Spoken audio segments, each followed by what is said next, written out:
The tension in my living room could boil water up to 100 degrees within a second. The look on everyone's face does not seem friendly at all, to put it mildly, and the quietness almost feels like you could hear the movements of the ants.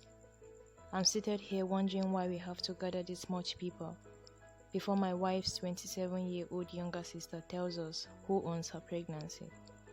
I mean, for crying out loud, she could have done that over the phone. And even if she has to still gather this much people, why is my house the venue?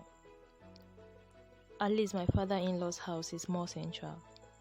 My wife had asked me like gazillion times if I had anything to do with the pregnancy, given my close relationship with her sister. But honestly, she almost got on my nerves before she ended the conversation. She almost made me spill the beans. See, the truth is I know Abigail was pregnant even before Jide, my best friend, who impregnated her, knew about it. I was the first person she told and had begged me not to tell another soul except for Jide. Jide happens to be a high-ranking staff at my workplace. We met when my father-in-law, who happens to be the CEO of the company, introduced me to him as the heir apparent to his throne. Since then, he has been showing me the ropes, and honestly, he has been a very good friend to me, both in need and in deed. Despite the fact that Jide has been working at the firm for over 6 years, he never got to meet Abigail until I introduced them to each other, and ever since their love for each other had waxed stronger. The only problem is that my father-in-law have higher plans for Abigail in terms of her educational career, and is just not ready to hear anything about his beloved daughter settling down just yet. As a matter of fact, the news of Abigail's pregnancy broke him down completely, and I just wonder what Jide's fate will be when my father-in-law gets to know that Jide is behind his current predicament. My mother-in-law is the calmest of us all.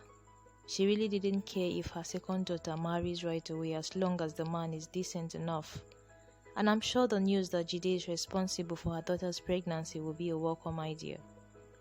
Her only concern in the matter is how her husband is taking the matter too seriously.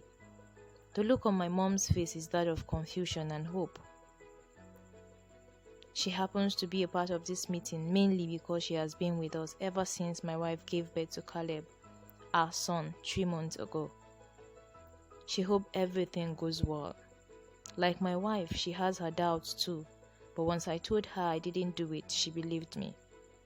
At the same time, like me, she wondered why Abigail has to create this much fuss over who owns her pregnancy. My mom and Abigail too are very close.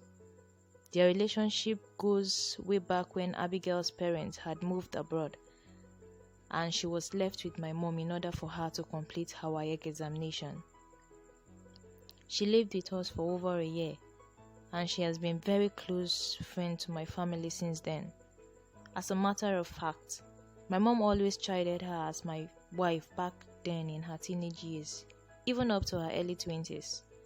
Though I'm like 4 years older, I think I used to fancy her, but she has always been firm that she couldn't date me.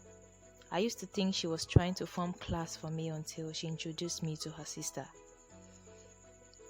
That was the day I knew she had only respect and adoration for me.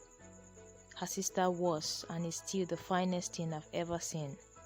I like my woman, endowed appropriately in the right places, and that is how Andrea is. "Hello, I'm Andrea, and I'm sure you're Benjamin, right?" she said when we first met. My heart melted, and I was immediately lost in her gaze.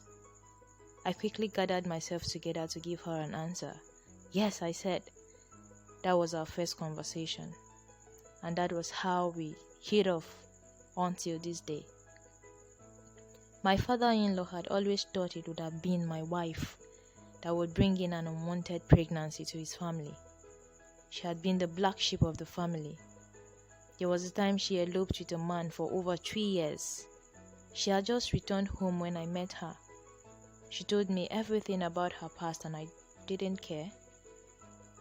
I married her and my father-in-law has been grateful to me ever since for turning the black sheep into a good mother.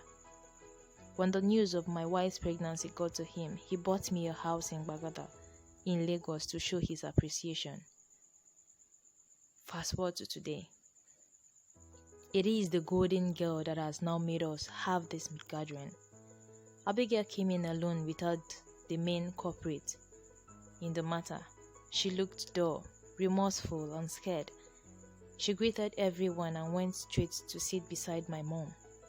My mom held her hands as if to tell her that everything will be alright.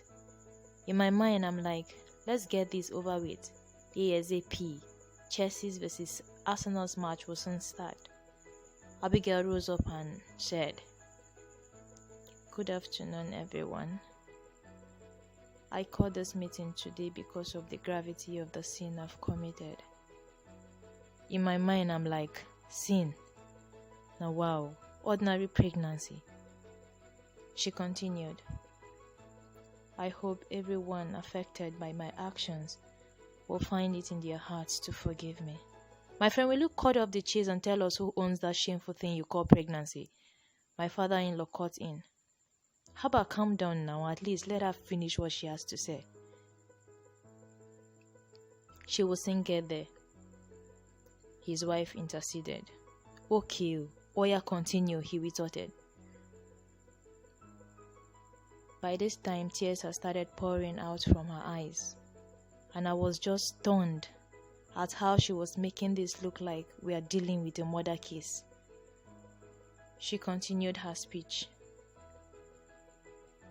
"The owner of my pregnancy is someone close to this family, someone I've known for some time now, and that person is seated among us today.